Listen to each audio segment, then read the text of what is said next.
Hello जी, good afternoon. आज मैं आपके लिए लेकर आ रही हूँ बहुत अच्छा सा वीडियो। इसका मैं एक शॉर्ट डाल चुकी हूँ, उसके साथ मैं इसको रिलेटेड कर दूंगी जिससे शॉर्ट की जानकारी और इसकी जानकारी आप लोगों को पूरी एक साथ मिले। तो देखिए, ये मैं आज लेकर आ रही हूँ, ये जो मैं वीडियो बना रही हूँ बहुत ही आप लोगों के लिए यूज़फुल होने वाला है। मैंने सोचा क्यों ना अपने ऑडियंस के लिए, क्योंकि आजकल ये जो समस्या बहुत सबके लिए नॉर्मल हो चुकी है, सब लोग परेशान हैं। एलोपैथिक, आयुर्वेदिक, हर तरीके की दवाइयाँ खा रहे हैं, कहीं फ़ायदा कर जाती हैं, कहीं नहीं, फिर लौट के परेशानी होती ही है। और दवाइयाँ जितनी ज़्यादा हम लोग खाते हैं तो वो हम लोगों के लिए नुकसानदायक होती हैं। एलोपैथिक दवाई भी हम लोगों को नुकसान कहीं ना कहीं करी जाती है। लेकिन ये है कि जब परेशानी होती है तो जो भी दवाई हमको मिलती हैं, डॉक्टर्स हमारे लिए बने हैं बेचारे, चाहे वो एलोपैथिक हों, होम्योपैथिक हों, आयुर्वेदिक वाले हों, वो सब हम ही लोगों के लिए भगवान का काम करते हैं। वो हमारे लिए भगवान का रूप है। जब हम लोग को परेशानी होती है तो केवल डॉक्टर ही हमारे काम आते हैं। तो चलिए मैं आती हूँ मेन मुद्दे पर, और उससे पहले एक ज़रूरी इन्फॉर्मेशन कि मेरा एक चैनल और है, टेक विद शर्मिला। उसमें मैं नई से नई यूट्यूब की रिलेटेड लेटेस्ट जानकारियाँ आप लोगों के लिए लेकर आती हूँ। अपने यूट्यूबर्स के लिए अगर कोई परेशानी होती है तो वो सॉल्व होती है। तब आप लोग उस चैनल को भी ज़्यादा से ज़्यादा लाइक शेयर सब्सक्राइब करें। और अब मैं चलती हूँ मेन मुद्दे पर। जो मैंने सुबह मॉर्निंग में एक शॉर्ट डाला था आप लोगों के लिए, पेट की बीमारियों से संबंधित मेडिसिन का, तो वो अब मैं आपके सामने लेकर आती हूँ। उसको स्टेप बाय स्टेप जरूर देखिएगा, नहीं तो फिर आप बोलेंगे कि भाई आपने आधी अधूरी जानकारी दी। इसीलिए मैंने सब काम छोड़ के शॉर्ट मैंने मॉर्निंग में पोस्ट कर दिया था, तो मैं इसका वीडियो स्पेशली बना के लेकर आ रही हूँ कि मुझे ये पूरी जानकारी आप लोग तक पहुँचानी चाहिए, जिससे कि आप लोग को पूरी जानकारी मिले, तभी आप इस चीज़ का सेवन करें। तो चलिए अपन लेट नहीं करते हैं, मेन मुद्दे पर आते हैं। ये देखिए, ये है मेरी होम्योपैथिक दवाई गैस्ट्रिन। ये होम्योपैथिक सिरप है, इसका कोई साइड इफेक्ट नहीं होता है। और ये बड़ी बॉटल भी आती है। इसकी रेट जो है 110 की है, और 10% लेस करके किसी भी मेडिकल स्टोर पर मिल जाती है। होम्योपैथिक की डेट एक्सपायरी देख के लें। और ये दवाई के इतने सारे बेनिफिट हैं, जब मैं आपको बताऊंगी तो आप लोग सोचोगे कि वाह, ये दवाई हमको पहले क्यों नहीं मिली। और इसका मेरे दिमाग में इसलिए आया क्योंकि मैं अमूमन जब कोरोना चला था टाइम में पानी चेंज होने की वजह से मेरे को गैस बन गई थी। तो मेरे पेट में एक साइड गैस इतनी प्रॉब्लम क्रिएट कर गई थी। वो गैस तो मेरी ठीक हो गई थी, बट बाद में क्या हुआ, जब डॉक्टर का ट्रीटमेंट लिया मेरी वो गैस सही हो गई, दर्द ठीक हो गया, बट गैस की बीमारी मुझे परमानेंटली लग गई। और मुझे इतनी ज़्यादा भयंकर परेशानी होती थी, चाहे जब काम छोड़ के सीधे डॉक्टर के यहाँ भगती थी। बच्चे मेरे छोटे थे, मैं बहुत परेशान रहती थी। वो 2 साल मैंने कैसे निकाले मैं ही जानती हूँ।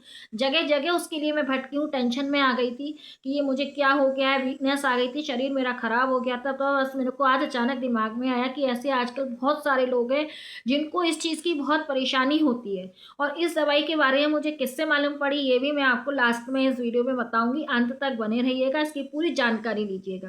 तो ये जो सिरप दोस्तों मैं आपको बता रही हूँ, ये है गैस्ट्रिन सिरप। ये होम्योपैथिक दवाई है, कोई साइड इफेक्ट नहीं है। लेकिन इसका एक क्राइटेरिया है, जैसे हमारे यूट्यूब चैनल का क्राइटेरिया है वैसे ही इस मेडिसिन का भी है।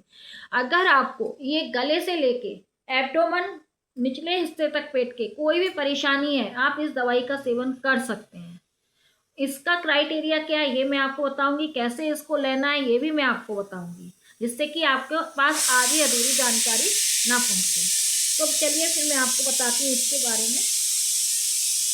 ये दवाई आपको, अगर मान लीजिए आजकल हम लोग बाहर का भी कुछ खा पी लेते हैं, बाहर का भी कुछ खाते ही रहते हैं आजकल, और अगर इसको पेट से रिलेटेड प्रॉब्लम है, ऐसे बनता है, गैस बनती है, पेट फूल जाता है, जलन पड़ती है, पेट में अफरा टाइप होता है, डाइजेशन सही नहीं होता है, तो आप बिना सोचे समझे इस दवाई का सेवन कर सकते हैं। तो इस दवाई का सेवन कैसे करना है, किन लोगों को करना है और कैसे कैसे करना है, ये मैं पूरी आपको डिटेल में देती हूँ जानकारी, तो इसको ध्यान से सुनिएगा। देखिए, जैसे अपने गैस बन गई, अब कभी कभी तो ये होता है कि अपन बाहर कुछ खाया है तो एकदम से जनरली बन जाती है। तो आप इसको खाना खाने के या तो आधे घंटे पहले, कुछ भी आपने खाया है उसके आधे घंटे पहले या आधे घंटे बाद में आपको ये दवाई लेनी है। 1 चम्मच, केवल एक आपको चम्मच दवाई ये लेनी है, इसको आप पी लीजिए पहले। अगर ऐसे सर्दियों के दिन है, ठंड का टाइम है, तो आप चौथाई कप गुनगुना पानी होता है ना, बिल्कुल केवल ठंड छुड़ाया हुआ, उसको ऊपर से पी लीजिए।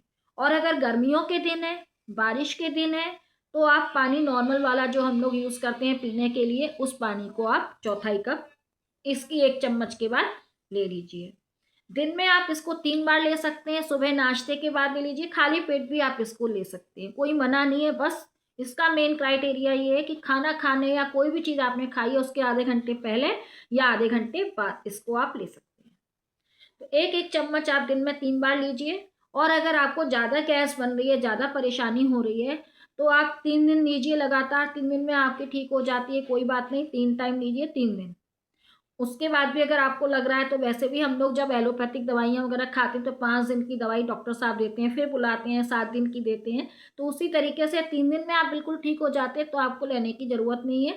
तो और अगर लगता है कि नहीं अभी थोड़ी बहुत परेशानी है तो आप इसको 5 दिन कर लीजिए।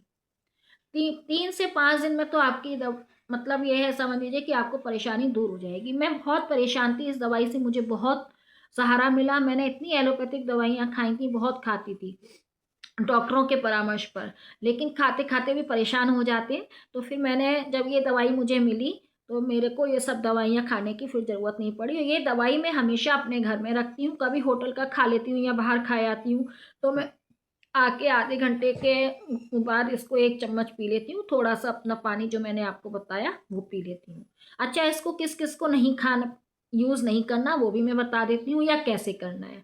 देखिए, जो लोग टोबैको वगैरह यूज़ करते हैं, तम्बाकू, गुटखा, पुड़िया, ये चीज़ें यूज़ करते हैं, तो वो लोग अगर जितने दिन इसका सेवन करते हैं उनको वो चीज़ें बंद रखनी पड़ेंगी। ये डॉक्टर का कहना है, होम्योपैथिक की डॉक्टर के शॉप से मैं लेकर आती हूँ इस दवाई को। हर जगह नहीं मिलेगी। होम्योपैथिक जो डॉक्टर लोग होते हैं उनके पास लाइसेंस होता है, उनकी शॉप है, वो आपको सलाह भी देते हैं। तो परमानेंट मेरी एक है ऐसी मेरे एरिया में, मैं उनसे ये दवाई लेती हूँ, उनके डिस्कशन पढ़ लेती हूँ। आप लोग लें, अगर कोई परेशानी है तो आपने अपने डॉक्टर से सलाह भी ले सकते हैं। तो आप इसको, जो लोग टोबैको का यूज़ करते हैं, नशे की चीज़ें हैं, पुड़ियाँ हैं, ये आपको अगर ये दवाई लेनी है तो आपको उतने दिन तक उन चीज़ों का सेवन बंद रखना पड़ेगा। इसमें सावधानी केवल ये रखनी है कि जैसे लहसुन है, प्याज है, इनमें खुशबू होती है, तो आप उन चीज़ों को खाने के जस्ट बाद इसको नहीं ले सकते। आधे घंटे का आपको गैप रखना है। अगर आपकी कोई एलोपैथिक दवाइयाँ और किसी बीमारी की चल रही हैं और आपको होम्योपैथिक दवाई पीनी है, कोई भी डॉक्टर की सलाह पे आप लेते हैं, डॉक्टर लोग भी बोलते हैं कि अगर एलोपैथिक दवाई या आयुर्वेदिक दवाई ले रहे हैं और अगर आप कोई दूसरी होम्योपैथिक दवाई वगैरह ले रहे हैं तो कम से कम 1 घंटे का गैप रखें उन दवाइयों में और इस दवाई में। मैं आपको एक एक चीज़ बिल्कुल ओपनली बता रही हूँ, तो फिर आप लोग कभी भी ये नहीं मेरे लिए ब्लेम करना कि नहीं आपने नहीं बताया। मैं इसीलिए सब काम छोड़ के, क्योंकि मैं शॉर्ट डाली थी, शॉर्ट में इतना टाइम पीरियड नहीं होता कि मैं डिटेल में बताऊँ, इसलिए मैं ये लॉन्ग वीडियो लेकर आई हूँ टाइम निकाल के कि मेरे को ये तुरंत डालना है अपने ऑडियंस के लिए, और मैं उस शॉर्ट के साथ इसको रिलेटेड कर दूंगी तो दोनों चीज़ें आपको जानकारी एक साथ मिलेगी। शॉर्ट पढ़ेंगे तो आपको ये भी देख लेंगे, ठीक है। और ये दवाई का बेनिफिट इतना है कि मेरे को इतना फ़ायदा मिला, मैं बहुत दवाइयाँ खा खा के थक चुकी थी, लेकिन मुझे जब से ये दवाई का मालूम पड़ा, मैं इस दवाई को हमेशा अपने घर में रखती हूँ। ख़त्म होने वाली होती है तो मैं तुरंत इस दवाई को मंगा के रखती हूँ। इस दवाई से कोई साइड इफ़ेक्ट नहीं है। बच्चों को मत दीजिएगा, बच्चों को दें अगर तो पहले डॉक्टर से पूछ लें। होम्योपैथिक डॉक्टर आप लोगों के भी एरिया में आसपास होंगे, होम्योपैथिक के जो मेडिकल स्टोर होते हैं वहाँ से मिलेगी आपको ये दवाई। हर जगह नहीं मिलती, होम्योपैथिक के जो मेडिकल स्टोर होते हैं उनसे मिलती है। वो लोग खुद पढ़े हुए होते हैं तो उनसे आप डिस्कस कर सकते हैं, पूरी जानकारी ले सकते हैं। मुझे इससे बहुत फ़ायदा मिला, इसलिए मैंने सोचा क्यों ना मैं आपको बताऊं, क्योंकि आजकल गैस और एसिडिटी की बीमारी बहुत ज़्यादा हो चुकी है। कभी कभी अपने छाती में जलन होने लगती है, कोई चटपटा ऑयली चीज़ खा ली, ऑयल अपन को खाना खाने की डकार आ रही है, कोई बाहर की चीज़ खाया है तो अपन को ऑयली ऑयली लगता है, मिर्ची जैसा लगता है, तो ना अपन इसको पी लो 1 चम्मच आधे घंटे बाद। तो इस तरीके, और इसका सेवन करने के बाद आप दूध दही वगैरह ना खाएं। आई होप आपको इस दवाई के बारे में सभी जानकारी अच्छे से मिल गई होगी। कमेंट करके मुझे ज़रूर बताइएगा। जब भी आप इसका यूज़ करें तो जो मैंने चीज़ें बताई हैं उसका पूरे अच्छे से पढ़ लें, समझ लें, फिर इसका यूज़ करें। अपने डॉक्टर की सलाह पे करें, होम्योपैथिक मेडिकल स्टोर पे मिलेगी, उनसे भी सलाह ले लें। कोई अगर आपको दूसरी बीमारी है तो अपने डॉक्टर से ज़रूर पूछ लें कि आपकी कौन सी बीमारी की दवाइयाँ चल रही हैं और उसके संग आप इसको ले सकते हैं या नहीं। मेरा बस उद्देश्य ये था कि मेरे और भाई बहन अगर इस चीज़ से परेशान है, आजकल बहुत सारे लोगों को इसकी दिक्कत है, मैंने भी परेशानी उठाई है, इसलिए मैंने सोचा क्यों ना मैं आप लोगों को इसके साथ शेयर करूं। तो आप इस दवाई को, मैं इसके जो थंबनेल है उस पे इस दवाई का फोटो लगा दूंगी। आई होप आप लोगों को मेरी ये वीडियो बहुत पसंद आएगी। तो प्लीज़ ज़्यादा से ज़्यादा लाइक शेयर सब्सक्राइब कीजिएगा, ज़्यादा से ज़्यादा लोगों को इसकी जानकारी मिले और वो लोग भी इसका अपनी परेशानी का समाधान इस दवाई के द्वारा कर सकें। फिर मिलती हूँ एक नई रेसिपी कह लीजिए या एक नई ऐसे ही जानकारी वाली वीडियो कह लीजिए। तब तक के लिए इतना ही। Thank you, bye bye. फिर मिलती हूँ नई वीडियो के साथ। ओम साई राम।